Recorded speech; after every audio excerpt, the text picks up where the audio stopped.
If you're listening on podcast, be sure to tune in to our YouTube channel on YouTube at Wild and Weird WV. Welcome to Wild and Weird Radio, a Wild and Weird West Virginia podcast.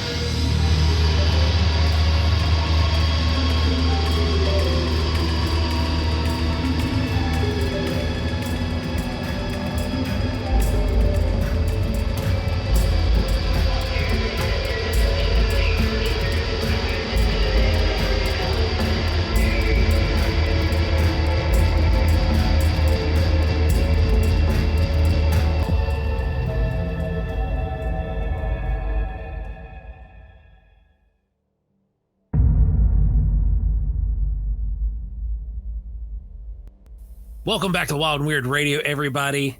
Man, oh man, did you guys miss an amazing live episode last week? If you were not on it, was it not something else? It was pretty cool, man. Oh, yeah. Episode.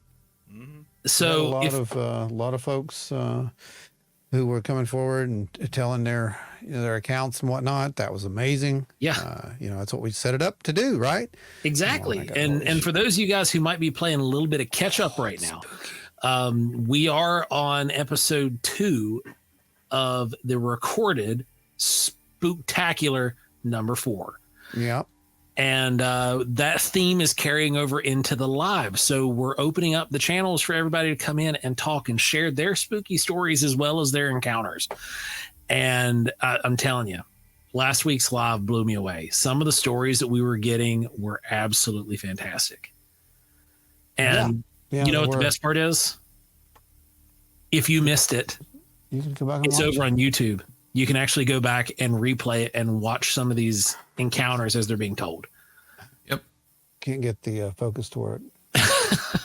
It's okay. Ron's there. They're having some technical difficulties. I'm having technical issues. Pay no mind to me. But guys, thanks for listening. Regardless where you're listening to us at, we know we have a tremendous night shift following. You guys are absolutely outstanding. Hope you all are plugging away and enjoying this kind of a lull in time just before the big rush that's getting ready to come to all of our warehouse workers out there. I think I got it. And because it's right around the corner, guys. That holiday rush for warehouse people and our night shift workers, man, it's gonna be bonkers. So you guys enjoy catching up to Wild and Weird Radio at night, hanging out, listening, and as you're doing your job, we appreciate every one of you guys. And remember, if you want to catch the show over on YouTube, you can. We got the live episodes that show up, plus the weekly recording that we post for you guys. There's a link right down there. Audio format. Link right down there in the description. Just go down there and click that. And then make sure you hit that subscribe button because that's what does this. I was gonna let you guys know we had a really good month there last month over there. So we've got more people coming in. We're still growing the YouTube family, but our Wild and Weird family is growing. Our Wild and Weirdos are just multiplying. It seems we got our weirdos and weirdettes, and we're very proud of every single one of you guys. Oh yeah. And what's really amazing about it is it's kind of taking a life of its own at this point. It has. And I'm loving every bit of it. It's great. It's a lot of fun, and it's a lot of education. We get to go out and do these shows and talk to people and meet people and whatnot. But let's go over the people we need to thank. Absolutely. So you guys, we have an executive producer list that we put out there for everybody who donates and helps support the show financially. So Adam Good is the leader there. Theresa of Teresa's Haunted History of the Tri-State. Right. And then the Deuster. Dewey Edwards, James Boggs, Spooky Appalachia, my good buddy Jimbo over there, Larry Hose, Guitarchains Craig, Travis Aurednik down at the Deep End Antique Store in Beckley, Geoffrey Steele, Russ Bailey, Chris Coots of Adulting Axolotl, Ada Cox, Nancy White, and Scott, the legend Holbrook, Bigfoot researcher extraordinaire out of Eastern Kentucky. That's right, but he's not Bigfoot of the Year. That's right. You got a few more steps to make there, Scott. I got you, Scott. All due respect. That's hilarious. But buddy. I had to throw that in there. It's just fun. We did have a really cool little thing that happened there. We showed up in one of the local articles here in the Gazette, which was fun this week, and got to talk a little bit about what we do. I was in there. Is this technically on the news desk? It would technically be on the news desk. So you know what? Let's just go ahead and put that on the news, because why not? Segue. Do you know what I was at? Speaking of which, I was at where's I at? Was it Best Buy? Best Buy the other day. They have a Segway scooter over there. Oh, really? Sweet! I knew they had a Segway like you sat on it. The scooter, and it had like little joysticks, and like you kind of rode it like a car, a little like looks really little cool. Four-wheeled cart, because it had casters, is what it said on, but the Segway was in the middle, so it technically had 5 wheels. I wonder how this thing works. It has 2 wheels, it's like a scooter, but I just wonder how it worked. It was like 18 miles per hour. Well, you can ask George W. Bush how they work. Remember when he fell off of one? Yeah. Oh, man. Well, to the news desk. What just happened? I queued it up too. Stop. Don't touch my button. Hands are up. Okay. Just back off.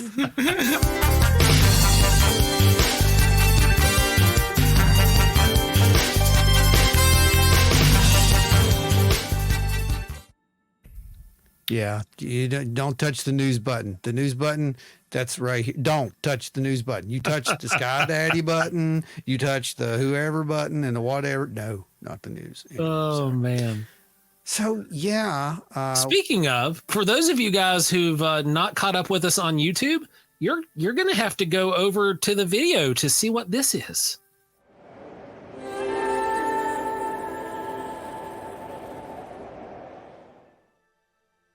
Use your imaginations, guys. Only the weirdos and weirdettes get that.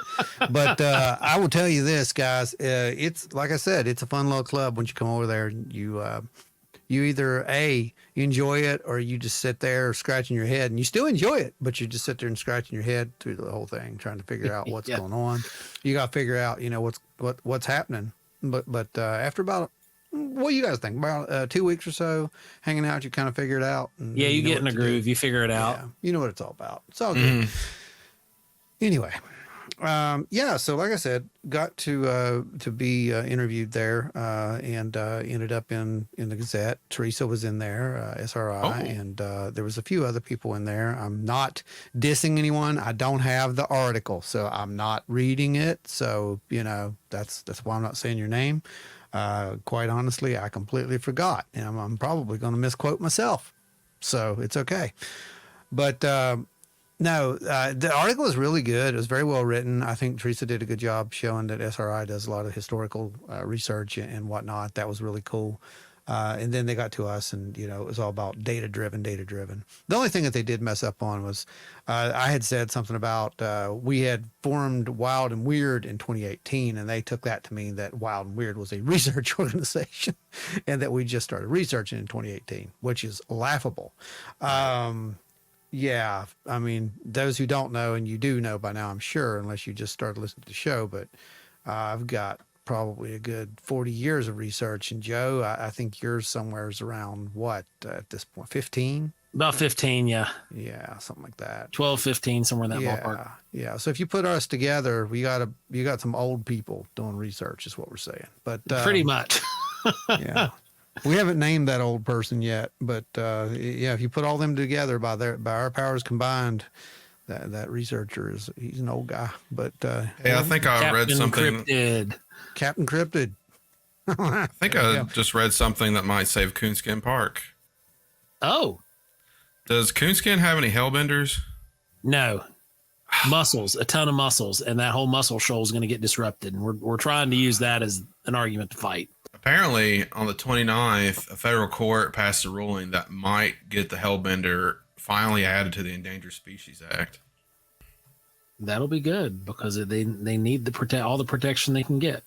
I remember doing some work back in college with some of the herpetology labs and whatnot, doing some hellbender research and putting on some snorkel gear. And y'all know you just lost about a quarter of the audience, right? Yeah. They're just like, what are y'all talking about? They're just like going on. What the Hellbender is also known as a snot otter. Yes. It's a giant salamander. That's a lot more clear, Joe. Yeah. But they're giant salamanders, and they're very, very awesome, by the way. So I like the name snot otter. Snot otter. I mean, they are pretty close to the size of an otter. They're big. Yeah, they're pretty good size. And if they get up there. They're awesome animals. So what we're saying basically is they're becoming a cryptid, right? Yeah, it could be. It could be. Yeah. So what Brandon was going on about there at the beginning, guys, you don't know because you're not from here probably. Yeah, there's a huge area that is being affected by an expansion program that is taking place with the local airport. And basically, they're trying every way that they can at this point to figure out a way to stop that expansion program.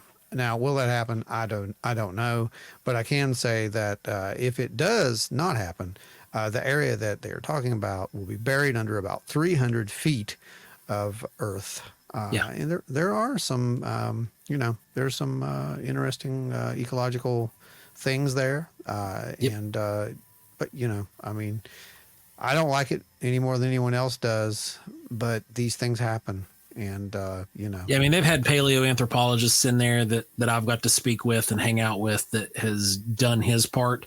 Yeah. And they didn't care. Yeah, they don't care. He showed where there's graves sitting out there. He showed where there's been artifacts found up there. And they're like, oh, okay, well, go get them. It doesn't matter. Yeah, exactly. So it's just how these people, money talks. And that's the only thing that would talk. So, basically what I'm saying is, if you go out and you win that $1 billion this weekend on the Powerball, then just go over there and, give them a couple of $1 million. They'll probably sell the whole area to you. It'll be good. Then you don't got to worry about it. So it'll be cool. So on the global news desk, what are we looking at? What's the big topic of the week? There's an alien invasion that is scheduled, I believe, for, oh, wait. That wasn't, wrong news desk. hang on. That's the other show, Ron. That's your other show that you host. What's it called? The Tinfoil Hat Society? Sorry about that. Yeah, I don't know what I was talking about. I was reading. I saw this bright blue beam. I don't. It's a blue beam of some sort. I think I saw a TR3B. That's TR3B. TR3E. TR3E. TR3E. Yeah, TR3E. I gotta build this thing. That's the new model, dude. That's the one that has the laser in it. Holographic projections. Yeah, freaking TR3Es with freaking laser beams. It is. I love it. Yep, TR3 with laser beams. It's like sharks with lasers. You can't get any better than that. All right. I know I saw Karen Tepe show up in the news again. Yeah, Karen Tepe. Right. This is the site that predates basically every known site by how many thousands of years? Well, I know the new stuff they found, they think is between from 9400 BC to 9600 BC. So somewhere in that. Yeah, it's right at the edge. We figure that it's a couple of thousand years after the fall. Yeah. Man, that's what I like to call it. I don't know what it was. I'm not talking about the biblical fall. I'm talking about the fall. Like the whole restart, the reboot, the whatever it was that happened. The 12,500 years ago. That big thing. Yeah. Thing that caused all the catastrophe down here. And everybody had to thrive to survive kind of thing. But so it's old is what we're trying to say. But really old. And what they found was they found more statues. And some of these statues, based off what I could see, they looked to be of better construction than even the ones in Göbekli Tepe. That's right. And this would go along with our theory that there was an advanced society here at first.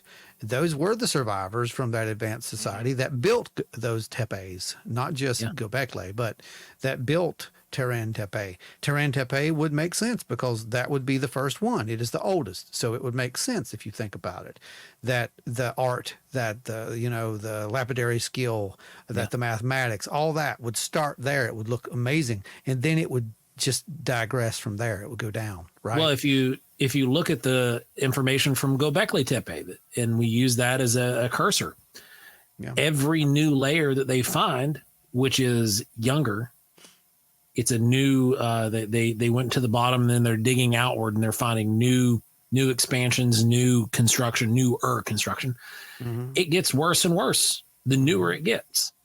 Right. And because those techniques and those skills were forgotten. We're getting lost because there were more important things such as survival that were coming up, that had to be met. And I think that is it's speculation. Yeah.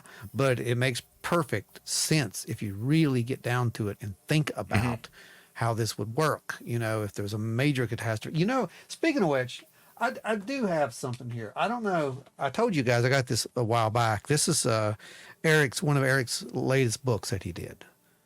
And what's great about this, Brandon, you'd appreciate this. What he's done here with this book is he has woven this. This is a fiction book with nonfiction elements that are put into it. But the way that he writes it, he tries to say these little speculations, kind of like what we just did there. But one of the best parts of it, it's talking about these survivors and how, they were looked at. They were looked upon, at first as just regular scientists. They were scientists who were helping to bring the colony along. Well, every generation, the scientists would become something more than just scientists. And then once the scientists were dead, they were gone, someone carried on their knowledge and so forth and so on. That knowledge, no one could reproduce it. No one had the machines anymore. There was no way to recreate that. So it was all just these legends about these scientists who eventually became, supernatural beings because, they predated the catastrophe and no one even knew what it was anymore. So they all just forget eventually.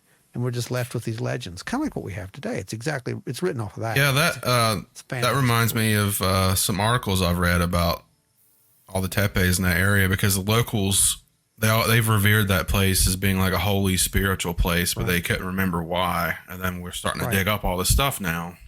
Right. Exactly. Why? And why is it in an area that is so hotly, debated, so to speak? I remember when what was it going on over there? They were afraid it was going to get bombed. Remember that? Mm-hmm. They built big things over it and was protecting it and whatnot. That place is very important. That, in my opinion, I know everyone says, Africa is where, the so-called Garden of Eden and whatnot is and all this. No, I don't think so. I think that might be where the second one may be. That's a belief system, right?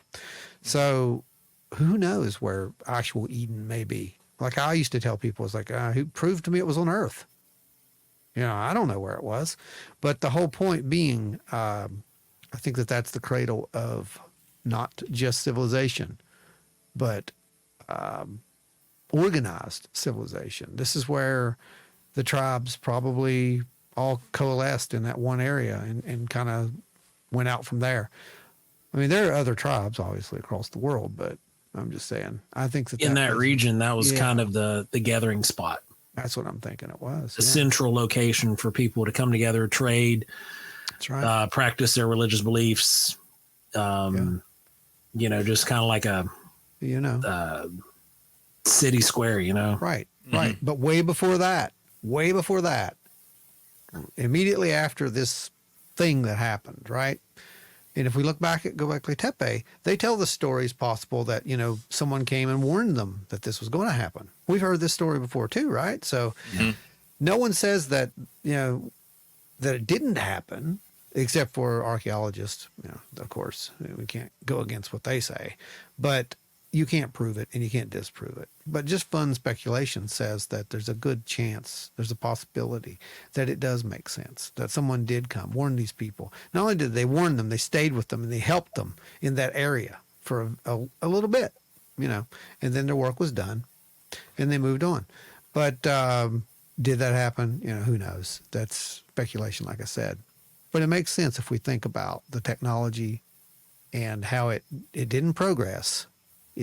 It went into recession and it kept receding until it, came out on the other side and then we built back up. By that time, we don't even know what happened. And here we are. Yep. So it's like how we forgot about Samaria for a long time. Yeah, man. There's so many things we don't know about anymore. You think those legends, you know, Lemuria, Atlantis, Mu, do you think that's all just someone sat down one day and made that stuff up? I don't think so. It's all got roots in truth somewhere. Yeah, it's all got roots in the truth. It's just forgotten.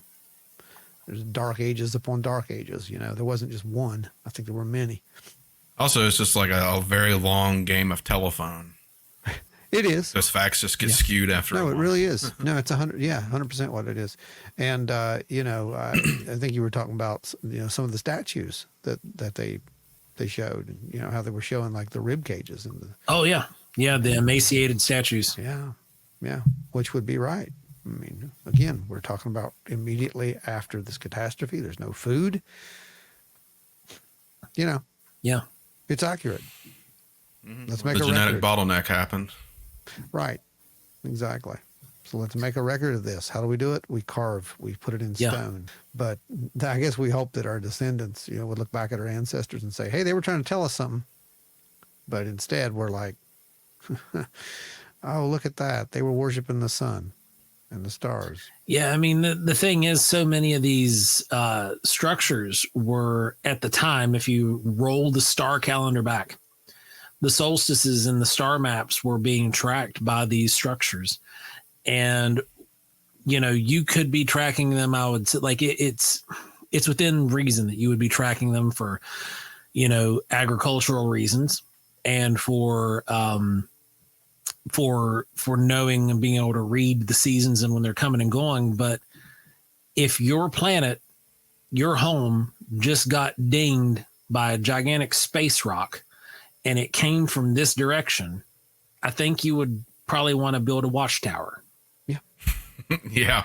You know what I mean? Mm-hmm. Where you're able to read the sky and see when something else is coming from that direction. Mm-hmm. You know what else is interesting to me is that whole area is not very far away from Mount Ararat. Like, it's only like a 2-day walk from Mount Ararat. Yeah. It's right there in a holy site. It's a holy area. This is my whole thing. It's like, there's no coincidence that these, in my opinion, that's where this stuff is. There's a reason that these things are in a sacred sites. Yep. Even if we don't know why anymore. We once did. And it comes down to speculation to a degree, especially with us not being anthropologists and things like that. So take it with a grain of salt. But when you look at the stories, when you look at the structures, and you start piecing together the evidence yourself, which isn't difficult, and it doesn't take somebody who has a degree to look at this stuff to understand it, you can put together the story that this was about survival. Mm-hmm. Mm-hmm. And it's written on the walls, literally. Literally written on the walls. We just can't read the language. But we're trying. What else do we have, guys, besides ancient apocalypse? One of the other interesting things I thought that they dug up was a pretty large, what they think is a vulture statue. Well, there's the vulture again. Yeah, I'm kind of wondering if maybe those really aren't vultures, but they're like early Birdman depictions.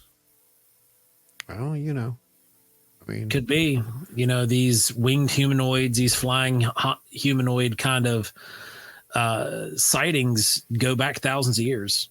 We have to remember that the anthropomorphic view of could be, of a half human, half bird could also be simple symbology as well. Just like, you know, some of the symbology in the Bible with, you know, the dove, you know, being a representation of the Holy Spirit, for example, things like that, right? Yeah. In some of also the angelic beings have multiple wings. Yeah, exactly. Things like that. So it's symbolic. This isn't meant to be taken figuratively and literally. And I think you have to remember, we're talking about a time when people didn't really have a language, right, guys? I mean, well, they had something. Now we might not have known the language. Like yeah. We might not. There's no way to really know that, but they were using pictographs. Those pictographs were mnemonic devices. And that's what we have talked about before. It's like you would see a symbol just one symbol. But that symbol was a whole story. And that's why the storytellers had to tell the stories the exact same way over and over and over, generation after generation after generation. That's what the way that I look at it symbol means.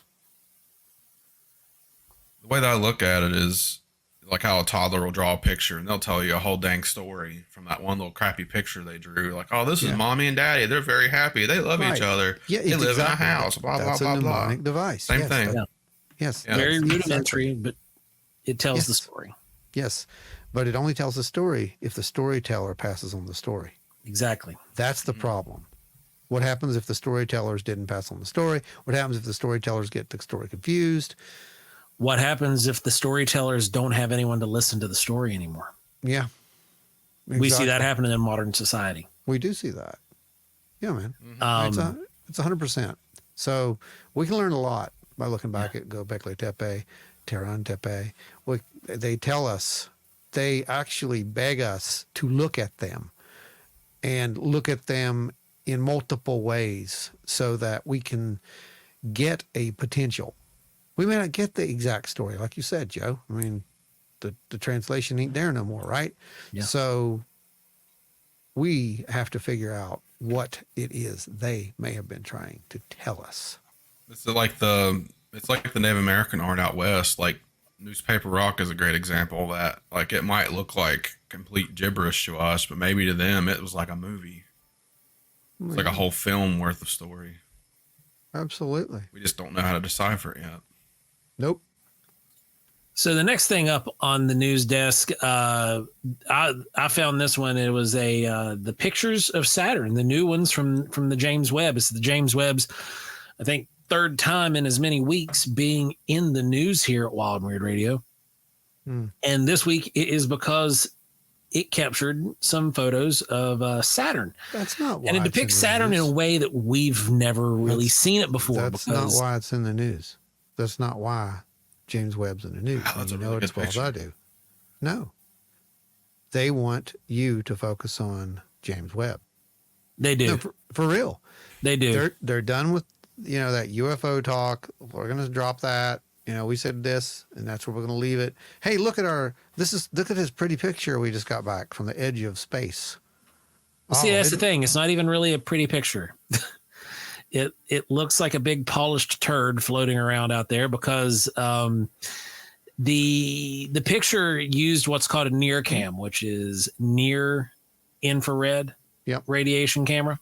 Yep. So it is using the infrared wavelengths that is so it gives us a slightly different picture of what we've seen of Saturn if you view it through a telescope.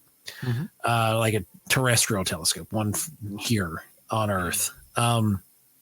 So what we see with this is because Saturn's atmosphere is methane gas. We know that much. Methane gas absorbs light, so it creates this really dark, dismal appearance in the photograph. However, the rings look like they're glowing because essentially those icy rings are reflecting light, which is overdriving the image and the infrared spectrum there, because it's an overabundance of light. But they also captured some in the same frame a few of the moons as well, and it's really really interesting, because you can see where the ice is on the planet because it is reflecting light abundantly. And then as well as the rings, it gives us a completely different view of Saturn than we're used to. And also it shows some disturbance on the planet from the last time we saw it. Because some of those gaseous bands have changed. And what's causing that? Who knows? Yeah. I mean, what could it be? It's a big planet. Could be a massive celestial body slammed into it. It very well could. Could be with it being a gas giant. I mean, it could be a massive Zeitarian fleet that's cloaking inside of the planet, just waiting to come to Earth and eat our brains. Right. Or the Klingons have colonized it. Yeah, well, you know. It's possible too. It's possible. Probably not, but you know. So yeah, the James Webb, like Ron said, is I think what we're trying to be impressed with currently. Yeah. To draw everyone, be impressed with James Webb. Every single one of you. Yeah. Isn't it amazing? Look at those awesome pictures. Look at these awesome pictures. You know what it reminds me of? You know, speaking of deflection, I heard that Grush recently did a podcast interview. Oh. Yeah. I haven't seen this one. You know what? I wanted, you brought up Grush. I was reading a thing tonight on one of the other groups, and someone, I don't even know who it is. I'm not even going to talk about them because honestly, they don't understand things. But someone had noted that in some video that they did that, Grush hasn't produced any evidence that he said he would, and it's been X amount of months and all this. First of all, they used an image of him, just like you remember how people were taking the pictures of him? Remember that? Mm-hmm. You remember when it stopped? The very choice photographs. All right, you remember when that stopped, right? Yeah. You remember when that stopped? Yep, when the inflammatory response was given. When the inflammatory response was given, that's when it stopped, when they started trying to villainize our veterans for having PTSD. That's when it stopped. Well, this genius didn't get that message. So, he kind of did one of those little screenshot things in his little title screen too. And they're raking him for it, which they should be raking him over the coals for it. That's cool. I'm glad they are. But my thing is this, guys. At no point did anyone say we were going to get to see or hear anything other than what we've already seen or heard at this point. Well, speaking of, let me read you this snippet of what he said. 2024 is gearing up to be a significant year for the UAP issue. No, I've heard this. There's a rumor that that's true, and we're going to leave it right there as rumor right now. Another thing that you've got to remember too is that Grush has been denied the skiff how many times? Oh God, like that's several. That is the only place he can reveal this data. It is the only place that he can reveal the evidence is in a skiff. He can't just willy-nilly drop it out to the public, or else he goes to jail for life with possible penalty of death. Yeah. Yep. Well, thank you, UCMJ. I don't think people understand that. And all they see is like, he's a whistleblower, so he should do this. That's not how it works. These people are still under... Whistleblowers don't protect traitors. No. That's not how this works. Under that law. But that's not how this works. I mean, he can't just come out and say what he wants to say. Yeah. That's not how this works. Nope. He had to be given clearance to do that. Yep. I mean... It makes me wonder how long it took him to get that clearance. That could not have been an overnight thing. No, it was months. It was a long time. But and the only reason it didn't take years is because there were people in Congress who helped kind of speed the path. Yeah, they were pushing this through. But at the same time, we also know that there are some people who aren't even going to be... I guess they're not going to have the right clearance to even go in and sit and listen to what this man has to say. Right. There's only a few members who will actually be able to go in. It has to be defense committee members are the only people that can go in and sit. So the rest of Congress, it's not like it's an open invitation. No. And if you guys really think for 2 seconds that they're going to let us in on that, you're wrong. You're so wrong. It's not going to happen. So we're going to get the crumbs. If that. Yeah. We're going to get the whiffs of the bread. We're going to get to smell it being baked in the other room. That's not where you're going to get crumbs. Even if there is something going on, even if there is this event, which I do think there is an event, and it's very real, it's not fake, and it's all set in motion. Even if that's the case, I can promise you this. We will focus on that event when that event happens, but no one's going to go and look at what happened before. They don't want you to know what they did before. That's my take on it anyway. I don't think my take is that it's not going to be a false flag invasion either. So it's not a false flag. Let me talk about something real quick. You better be careful. There are roots of truth in that. You don't make people. It was back in the 60s that I think it was when JFK was still president that they had discussed faking a Cuban invasion to have an excuse to go to full out war with Russia. Yeah. Yeah. That's the only time that's ever, as far as I can remember, that has ever actually been discussed for a false flag invasion.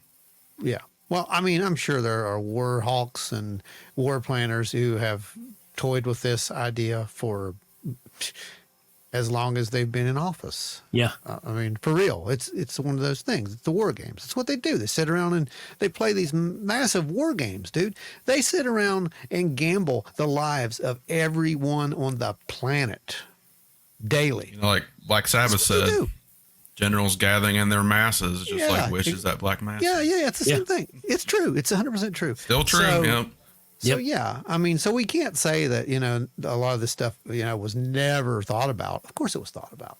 Was it ever implemented? No. Could it be? Sure. But is there a plan for it? You wouldn't know if there was. Right. That's not how this works. So when someone comes to you and says, oh, they're going to do this or they're going to do that, and, you know, we got to get ready for this. Why? Do you really honestly for 1 second think that someone they're playing their cards in reality? It's not how that works. It's not how this game works at all. If you're going to win the game, you don't go around showing your hand. That's just not how it works. Yeah. I know. Probably just irked enough people again. We just lost. And who's the champion of that right now? 5 viewers. It's okay. Some people love us. Some people were cognitive dissonance too. I'm sorry. I mean, but I'm okay with that. Here's my thing. I am not. What is the word that they use? They use the sheeple thing. I hate that word. I am not a sponge. That's it. That's what I used to call us. You know, in the in my jargons. I'm not a sponge. You know what a sponge does, Joe? It absorbs everything around it, good and bad. That's what it does. It can't help it. It's just what it does. It's what a sponge does. It doesn't think for itself. Its thought is simply to pull in water, nutrients. It doesn't know that water may be polluted. It doesn't know that water may cause it to completely die. It doesn't care because that's what it does. Yep. Yeah, I'm not a sponge. I don't, and I refuse to be one. And you should too. Just saying. I keep up with the crap that goes around just so I'm prepared to retort it if I have to. You have to. You have to. And you know, I don't care what anyone thinks. I don't care what they believe. That's wonderful. Just don't come to me and say, this is 100% this or it's 100% that. It's never 100% anything. I would never do that to anyone. And I think that's one of the important things that we do when we do our presentations. It's a very important thing that we do. We right out the gate, we tell everybody, we're not here to tell you what to believe. No. We're not. We're going to present you with the data and you make up your mind. Make up your own mind, you know? And I think that's a very important thing. And we're not seeing people make up their minds, Joe. And when we don't see people make up their minds, to me, that's what happens in cults. You're not wrong. That's how leaders, get formed. And, pretty soon you got people out there drinking Kool-Aid. What else do we have going on out there? Is there anything? As far as the news desk goes, I don't see a whole lot else coming across right now, but I know that if you're listening to this when this show airs, you'll be able to catch Ron, which would be tomorrow at Mysticon. Ron will be doing a presentation there. He'll have some of the goodies to sell as well. I will be teaching a class in Kanawha State Forest. Actually not only have goodies, Joe, I will be revealing never before seen data.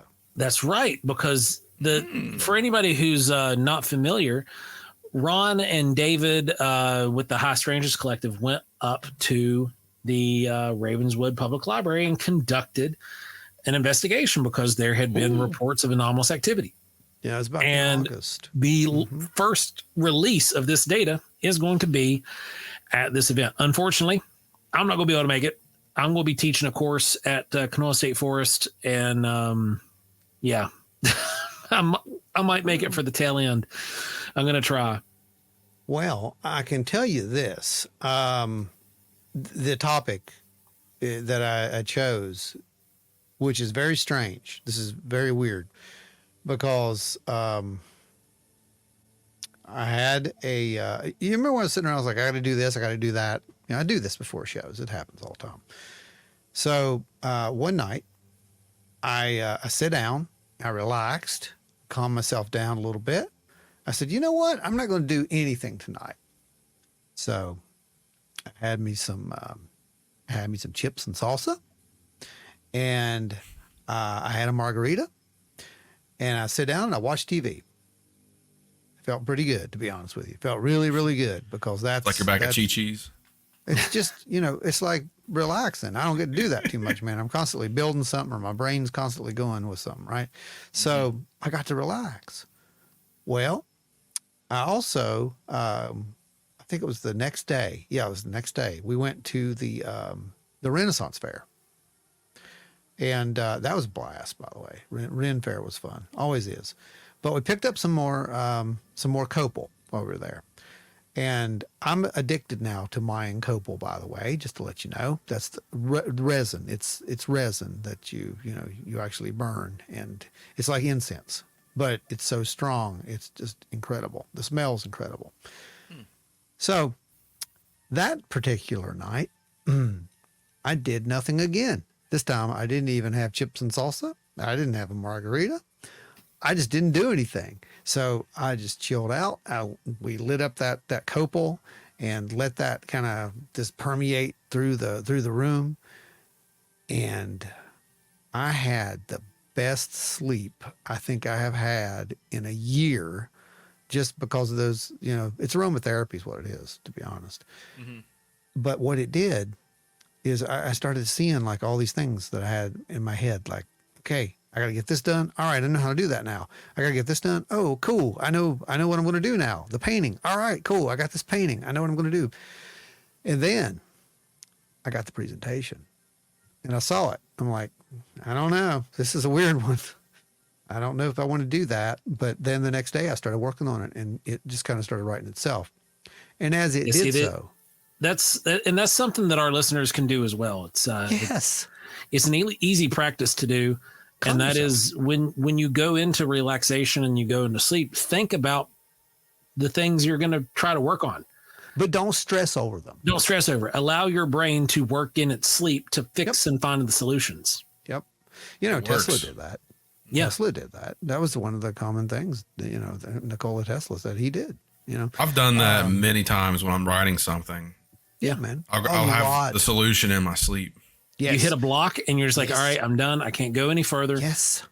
And then you go into your sleep and you fix it. You find the solution. Yep. You work it out in your brain. Yep. Mm-hmm. And I think the 2 days of actual relaxation, not thinking about what I had to do, and simply thinking about, I wonder how I would do this, and then falling asleep with that thought, and then just coming up with these solutions was amazing. But the topic came to me, and that was UFOs, parapsychology, and basically how it could be related somehow. It's not a related phenomena as much as it is that it's actually a new take on ufology mixed with parapsychology. And what's really strange about it is I did a little more research on it, and there's a little bit there. There's quite a bit there to make a case, and it could possibly explain some of these weird anomalous readings that we're getting out there in both the field with UAP stuff, that radiation that we catch from time to time, and some of these orb sightings and whatnot that are going on. So yeah, it's pretty cool stuff, and I can't wait to get that out there and let you guys listen to it. So plus, like I said, really cool, never before seen footage. You make with that what you will. You are going to be the peers on this one because, as far as the review goes, no one's really seen it except for Dave. I'll send it over to you and let you guys look at it. But it is what it is. That's all I can say about it. It is what it is. So it's going to be fun. Well, guys, if you're in the area of Ravenswood, West Virginia, or within a driving radius, go ahead and make the trip out this Saturday to Mysticon. It's a free to attend event. There's a few speakers other than Ron that's going to be there. Tom's going to be there. Ashley's going to be there. Dave's going to be there, I think. And sure. it'll be a good time. You guys there'll be some vendors as well. They're expanding the show some, so you're going to have outside vendors. You'll be able to see Tony Breeden. He'll be there. Yes. Selling his books. Yes. I saw one of the food trucks is going to have Cajun stuff. They're actually going to have gumbo. Oh. Yeah, I know. Feel free to, when you see Tony, ask him about Jamie Masson while you're there. Oh, yeah. Ask Tony about Jamie Masson. Do that. That'll be fun. Just ask Tony. Go up to him like, hey, Tony, how you doing? So tell me, how do you feel about Jamie Masson? What's your thoughts on Jamie? You'll be glad you did. Yep. Don't tell him we sent you either. No. That'll be bad. Don't do that. Well, I think that wraps us up for the news. What do you say? I think that's the longest news we've ever done is what I think. I think the whole episode was like a whole news story there is what I think. Yeah. Wow. Yeah. We had one more in the past like that, but it's been like 2 years ago. It's been a while. All right. So let's just wrap this up real quick and then get started.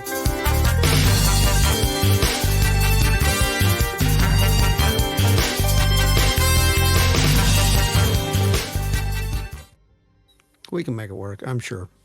Oh, yeah. Well, folks, that was the news. Thank you for hanging out with us. It is time for us to enter into it was a little more than Spooktacular numero 4.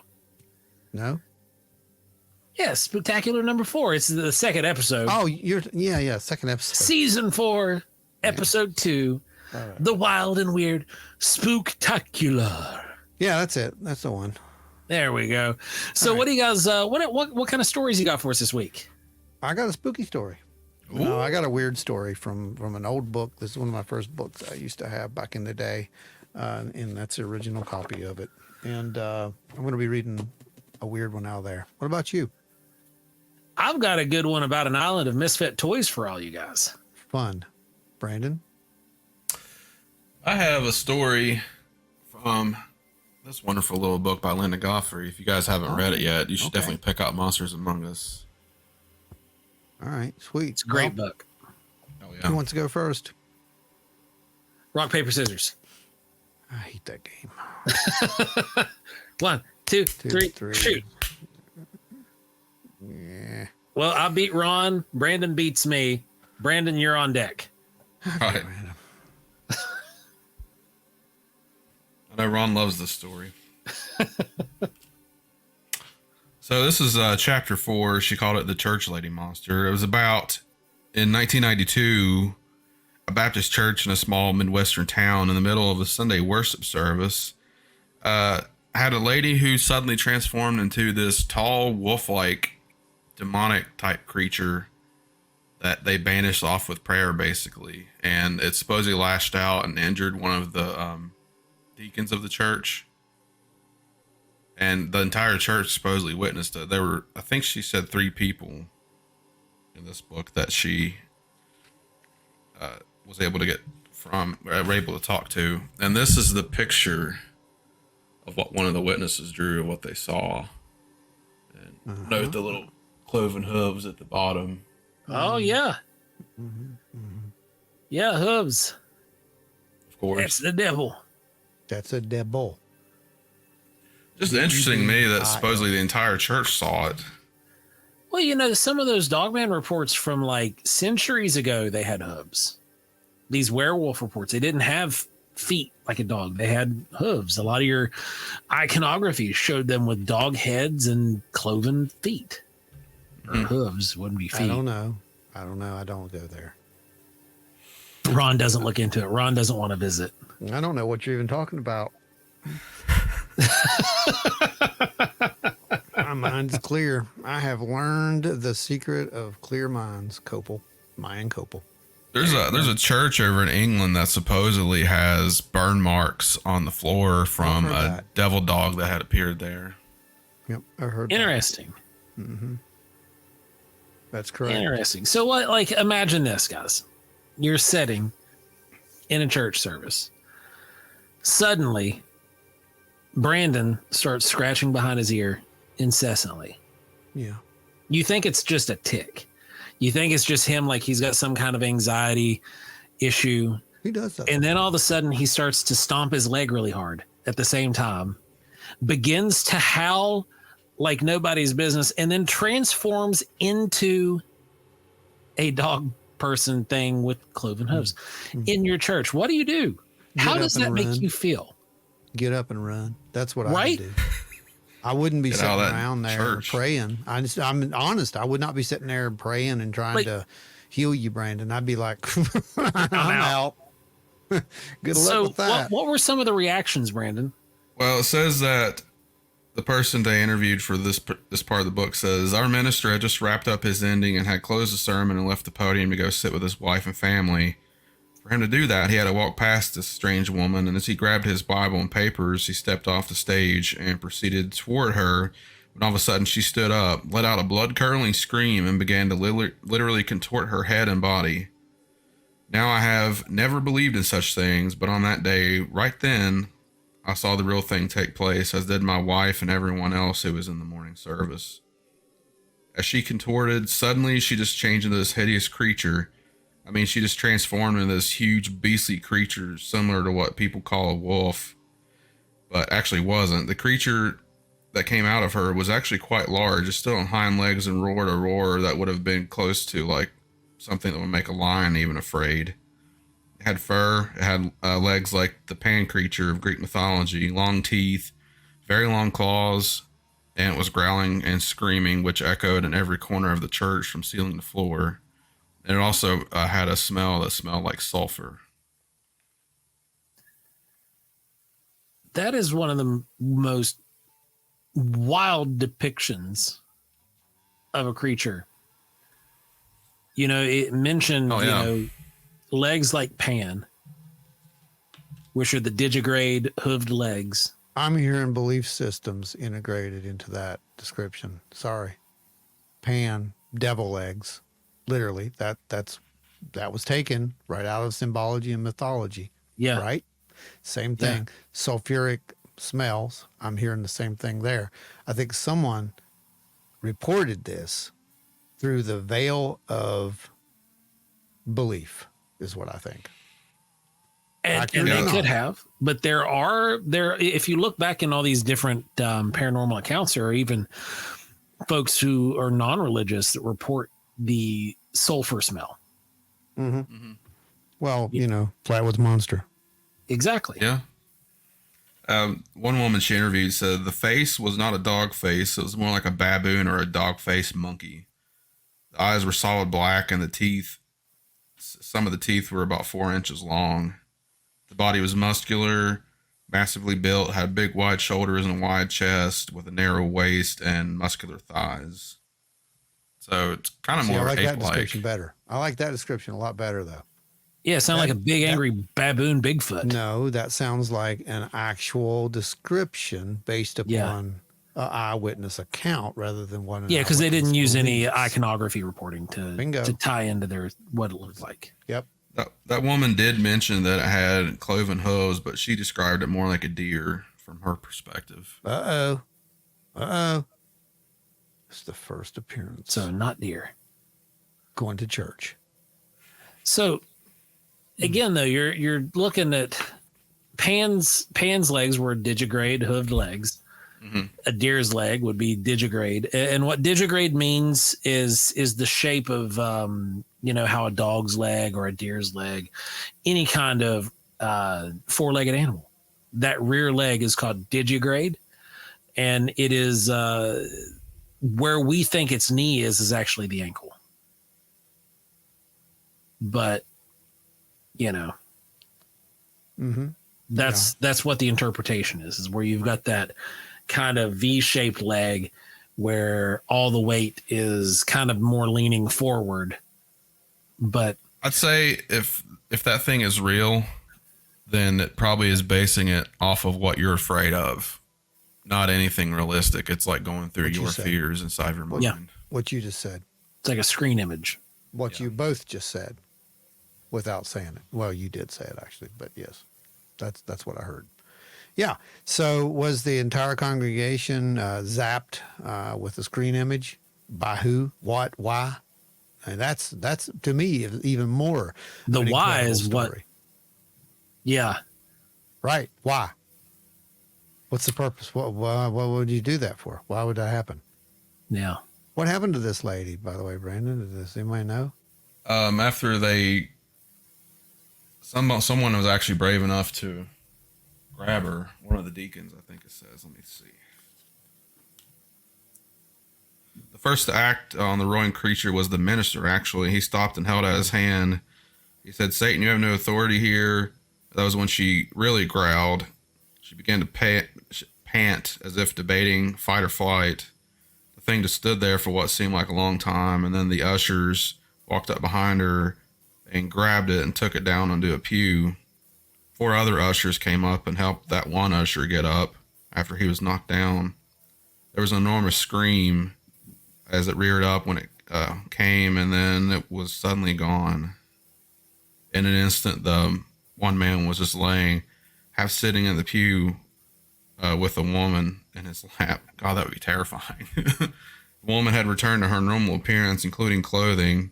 The group of ushers then half carried, half dragged her out of the building into another room. They said she looked dazed, and I think they took her in another room, and they heard some screaming going on from in there for a while, and nobody ever saw her again. Yeah, I mean, that sounds about right. But the fact that her clothes returned back to normal. No. That's weird. That's an illusion. It is. It's an illusion. It's magic. That's an illusion. That's what that is. So we have to ask ourselves, this is a more fantastic story, honestly, if we don't take it at face value and actually look at it based upon some of the data that we now have. Mm-hmm. What just happened if this was true? To me, it almost seems like maybe there was like a dimensional slip going on where her and this thing happened to be in the same place at the same time, and they switched for a few moments. Okay, there could be. I mean, that's stretching it, but that's just what I think maybe, if it was real. But I'm more in the school at this point that everyone there just got flashy thingied and told that, what this to is believe. What you saw. This is what you saw. Yeah, for real. That's what I'm saying. But wow. So it says that she was kept in the church until she was deemed no longer a threat or a danger. And according to church elders, she had been giving treatment of some kind, although it wasn't said exactly what that was. Quote unquote, from what I was told, she was taken someplace where people came to examine her and look at her. He said that the church's pastors and elders seemed to believe that she was possessed by what was considered demonic, have been successfully exorcised.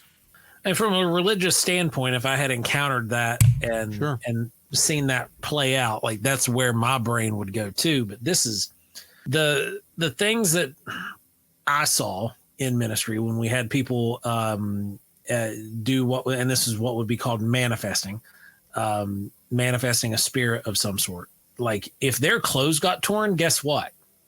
Their clothes stayed torn. It's not they didn't magically untear themselves. That doesn't happen. Didn't even happen for the Hulk. Right. And so that's so weird though. Like that's because that's all. That's in it's gotta be. It's gotta be. It was implanted. If it happened at all. Yeah, if it happened at all, it was implanted. If it was implanted, why?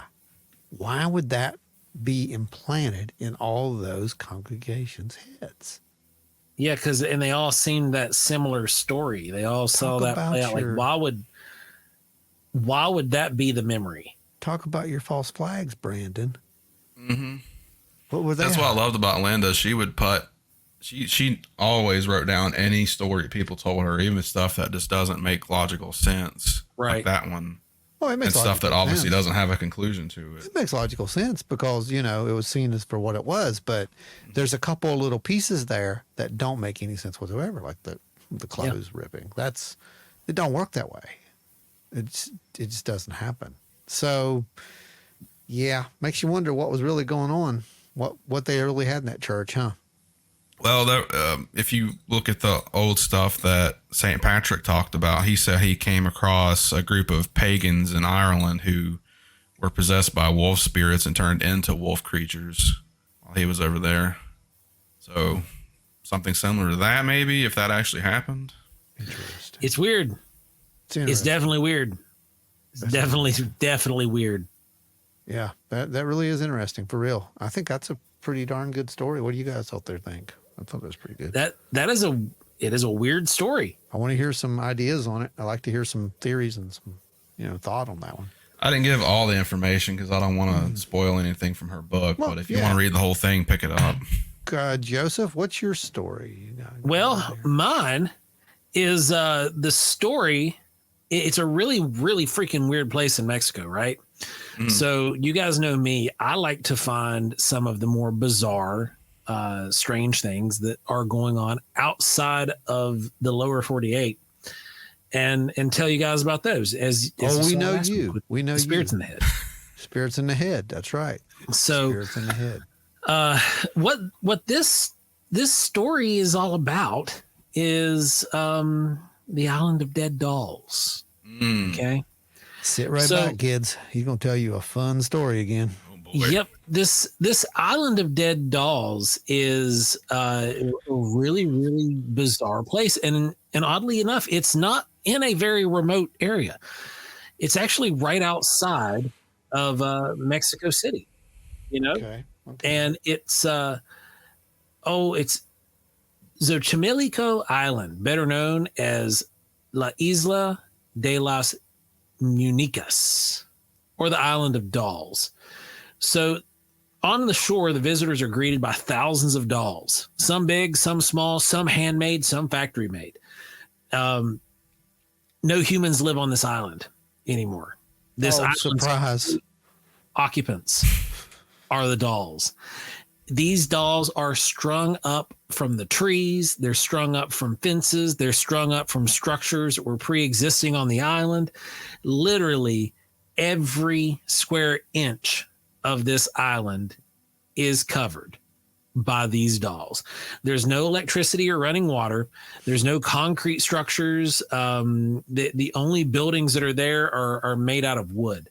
So these dolls cover basically every wall, every surface, and by surface, I mean like your trees, rocks. There's fishing nets that are, several feet by several feet. And they've got these dolls just strung up in them. And we've got a picture that we're going to insert here. Now, here's the weird thing. I've given you guys enough nightmare fuel here for a lot of you that hate dolls and hate the creepy, weird feeling you get when you see dolls. But a lot of the people that go and visit this island, they say that it actually feels really calm.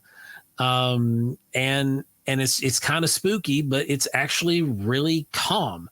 And even though you have all these dolls that just are looking at you, they're just dolls, says one gentleman named Jose Perez. So he was visiting from Texas. He had to go see it for himself. Now, this place, though, however, at night seems to get a little squirrely. And anybody who is a fan of the show Ghost Hunters probably has seen this at least once or twice. Yeah. And it's because, that crew went there and they tried to film on the island, and it was definitely weird and spooky, but I don't know so much if it was for ghosts or if it was just the fact that there was tons of plastic dolls, ceramic dolls, handmade dolls, just creepily staring at you. So the tour guide, Jose Gabriel Gonzalez Franco, he's a native of the area, and he claims that he remembers this gentleman named Don Julian from when he was a young boy. The basic details here is that a young girl fell into the water here off the island, and there was an accident. Don Julian tried to help, but unfortunately all he did was be an eyewitness to the death of this person.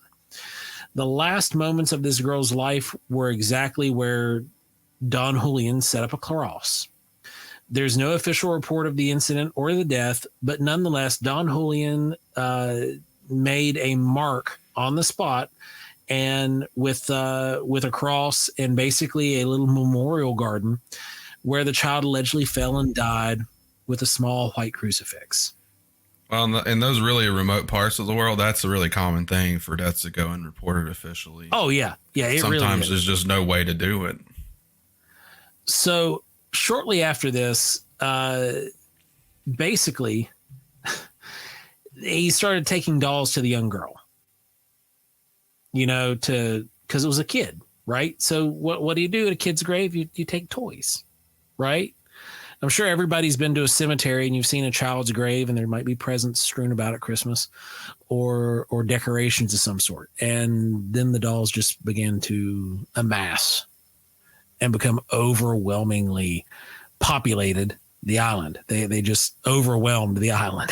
And over the years, the area has been kind of walled off and you can only get to it from the water. Like you really, it's hard to get onto the island, but you can go around and boat tour it. But it's one of these things where you have all of these really, really freaky, creepy dolls combined with mysticism and some Catholic ritual items that are in place, and all these broken dolls and broken artifacts and pieces of ritualistic symbology all over the island. It's so strange. And if you want, you can actually go and you can book a tour of the island yourself. No, I'm good, thanks. And I know Ron there's only one other topic that he's more interested in, and that's Dogman, other than the island of creepy dead dolls. But at nighttime, this island does get kind of weird. And there's been a lot of investigators who've gone on site to the area, who've conducted research. They've gotten really bizarre EVPs.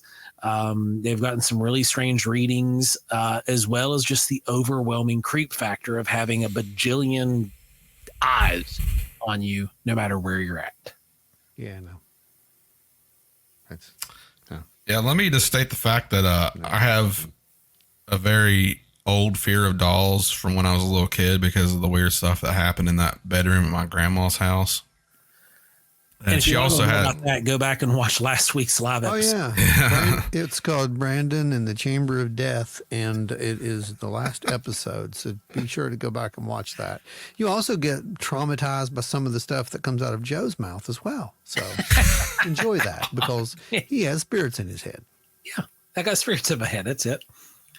Well, she had this weird collection of dolls, but she also had these weird dolls. They used to I can't remember what they're called, but they would look like little kids playing hide and go seek, and they would put them in the corner of the room. They were really popular back in the 70s and 80s. No. Yeah, they're so creepy. They look like they're about to turn around and look at you. Which ones you're talking about? I've seen those creepy things. Yeah, if you could put that picture in here somewhere, Ron, for people to see it. I'll find one because I know exactly what you're talking about. I need to find one and put it down here in the dark corner of the basement. No, you scare your kid to death. You scare yourself when you're not paying attention. Oh, if I remember right, these were big. They're like child sized. Yeah. They're not little. Yeah, I remember those. Yep. Well, all right, Ron, you're up next, man. Give us your spooky story. No, it's not terrifying this week. So this is out of the ancient book. So I'm going to read out of the ancient book now, if you guys are ready. It's not scary, like I said. So I'm I'm sorry, wrong book. Hang on, sorry. Here we go. Well, guys, we're going to go ahead and cut him off here before the Deadites start to come through the portal. I wanted to make sure that Brandon didn't turn into a wolf creature. Okay. For real. Here we go. So these are true stories, by the way. This is basically a book that was kind of like a guidebook back in the day of some haunted places. This one's in Texas. But this is a weird story. Of course. It's a weird one. And I remember reading this one years ago, and I'm like, why is this in this book? But now it kind of makes sense. So anyway, have a look at this. Description of the place. It's a loose-knit community of 14 houses and 47 residents, all of whom are tenants of Susie Mills, except for one 2-story house. All the houses are 1-story structures. Susie rents the people who find congregational, and she calls the place the Writers and Artists Retreat. Well, right there's your problem. Although the majority of the residents don't seem to belong to either of those categories, they go out to work in Denton, a university town that surrounds Susie's land, but has never annexed it. On the approximately 10-acre property is a natural stone circle atop a cliff with a spring beneath it that was, according to tradition, long a sacred Indian place. I'm sure it was natural.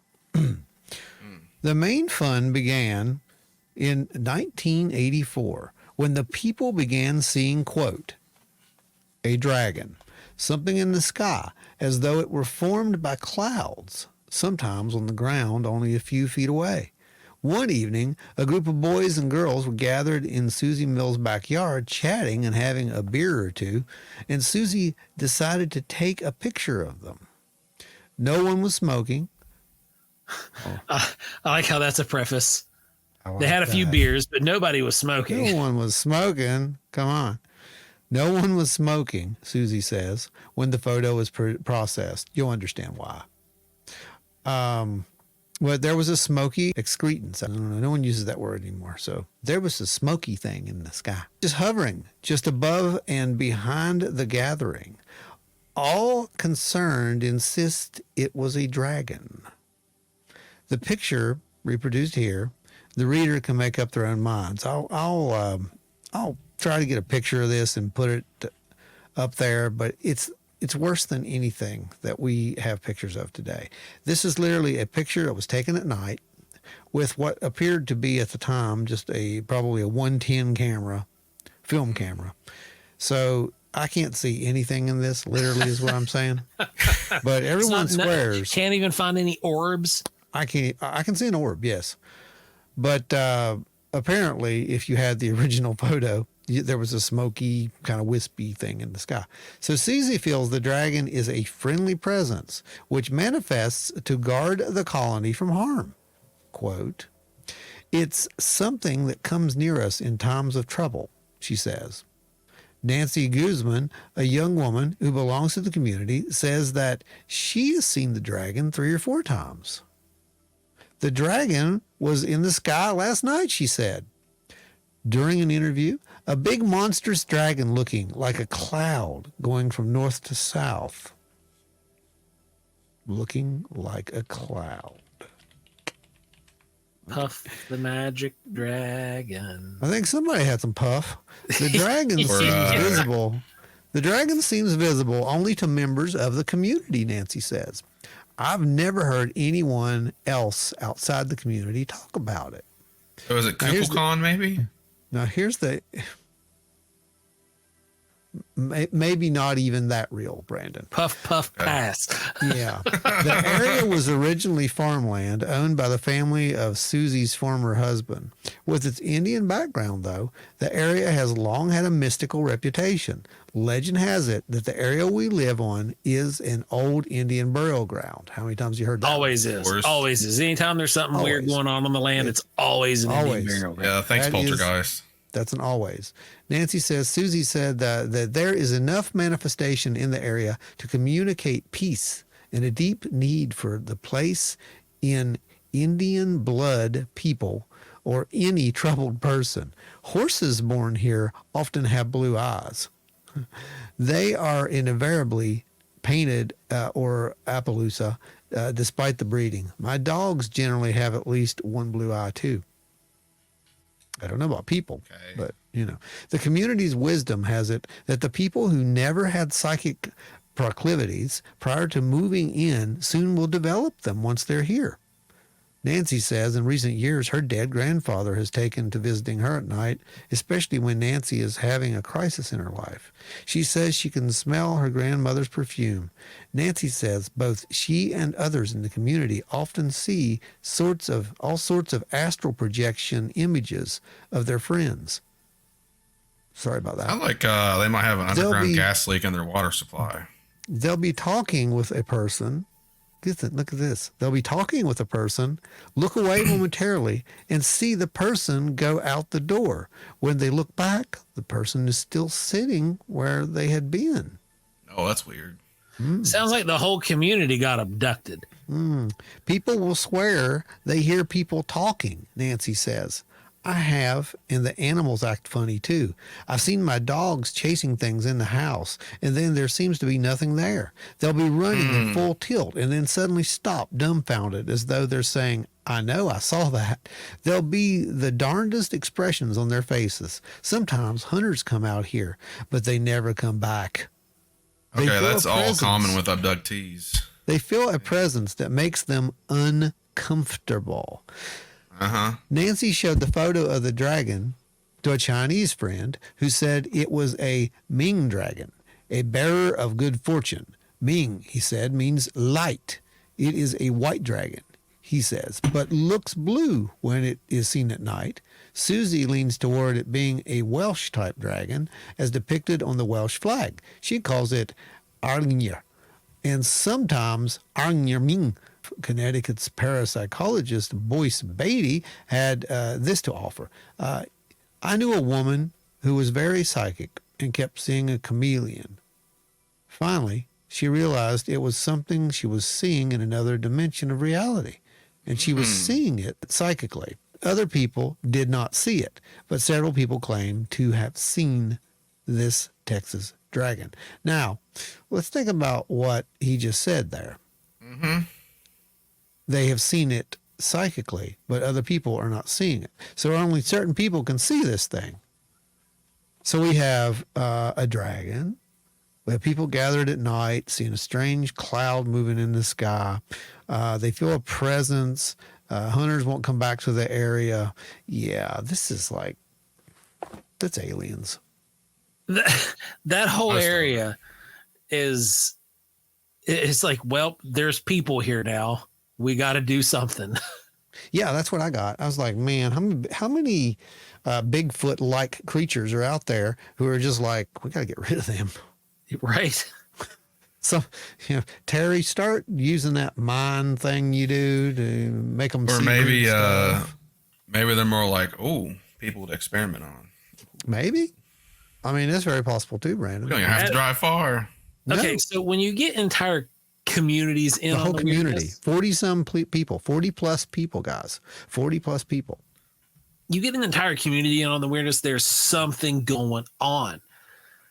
Either that or they're all crazy. Now, I guess it's possible, but what are the odds of 40-plus people from all around the state, all around the country, moving to one location, being like, I'm crazy, how are you? Yeah. Oh, I see the dragon too. I mean, yeah, but that's weird. That's really weird. Yeah, it could also be mass hysteria, obviously, because the one girl they interviewed said, well, I seen it last night. It was moving in the sky and it looked like a cloud. Well, chances are it was probably a cloud. Probably a cloud. Or you got spirits in your head. Or you got spirits in your head. Yeah, I agree. Could be both of those things. Could be a cloud spirit, dragon thing, alien. I don't know. But either way, like you said, man, these people are seeing something out there, right? And I don't know. I just thought that was a weird story. I thought it fit in just because of the whole, I like the part where it was more of a almost like a screen image kind of thing, or it was they could see it, but others couldn't see it. And we've heard this before multiple times. We hear this in other cases, don't we? It's like, well, it looked like a cloud to me. And then so-and-so says, well, it didn't to me. It looked like this, or it looked like that, So it's like a shiny rock. Yeah. It's like a shiny rock. Yeah. That's a great one. Yeah. Y'all need to. You like that one? That was a good reference. Y'all need to go watch that if you haven't been watching. If you didn't see Encounters yet. Encounters on Netflix. Go check it out. Check it out. You'll get to see what a disinformation specialist looks like. Yeah. Yeah, you will. Yeah, I think he was bought out. I really do. I think he was either bought out. Well, if you watch a previous documentary that he's in, I saw it. Yeah. Yeah, he's seen it then, but now he's changed his tune completely, 100%. I don't buy that. He was bought out. But yeah. Well, guys, I hope you have enjoyed this episode of the Wild and Weird Season 4 Spooktacular. if you need more spooktaculars, dial back the old time machine there and go back to last night's episode of the live. Yep. Because we've got some really great ghost stories that happened yesterday, technically. Man, we're time travelers, dude. We are. Indeed. So you definitely want to go check out that on the YouTube, because that episode only posts to the YouTube. That is the live every Thursday at 8 p.m. You can catch it live and hang out in the comments and give us your reports. Talk to us. Just share your stories, share your comments, make jokes at our expense, which is always a blast.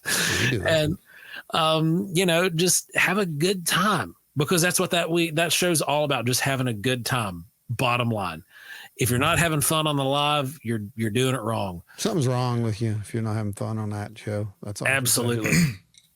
So check it out every Thursday, 8 p.m. Eastern time. It's fantastic. Again, thank you all for listening, no matter where you're listening from. We appreciate each and every one of you. And if you would like to keep Wild and Weird Radio free for eons to come, you can head over to the live and jump on there. Or you can go to wildandweirdwv.com, click on the shop tab, go pick up one of our shirts, wear it around. If we ever see you out and about wearing a shirt, believe me, we will borderline tackle you. Because it's just awesome when we see people out there who's representing what we're doing, and because we don't sell the shirts ourselves, right? Like, so we don't make them. Like, the art's been made and the art's there, and then the t-shirt gets delivered to you. We don't know who gets them. And so when we see you, I just designed the art, and it's all automatic from there. When we see you wearing a Wild and Weird West Virginia shirt, we're over the moon. So guys, remember, that is one way that you can help keep the show free. You can also just share it. Tell your friends about it. Yep, share it. Go over to iTunes, give us a 5-star rating and review. I don't think those matter anymore. They don't, but they're always fun to read, because we can actually see those. You also do this, like these guys right now, because this is live premiering right now. And while it's live premiering, you can grab yourself a super sticker or whatever, and throw a dollar our way, or whatever you want to do, whatever you think the show's worth. I mean, And we will add your name to that lineup. Oh, absolutely. Yeah. So we're just letting it roll right now. So you guys, you're all awesome. All of our super chatters, all of our family that helps us out week in, week out. You are what makes this show possible, and we appreciate each and every one of you. If you've had a sighting or some kind of experience that you can't explain, head over to wildandweirdwv.com, click the report a sightings tab. You can go ahead and answer the questionnaire that we've put together for you at that point, and it will email us your results. We'll get in touch with you. We might even call you for an interview. And if it's worth going out to investigate, we will get somebody in your area, boots on the ground. Now, if you would like to share your story with Wild and Weird Radio, and you would like to come on the show, send us an email, wildandweirdwv@gmail.com. We're always taking people's stories, and the door is always open to you at any time. Remember, stay spooky out there, everybody, because you never know when the ghosts are going to be in your head. Stay wild and weird, everybody. Dragons, man. Dragons.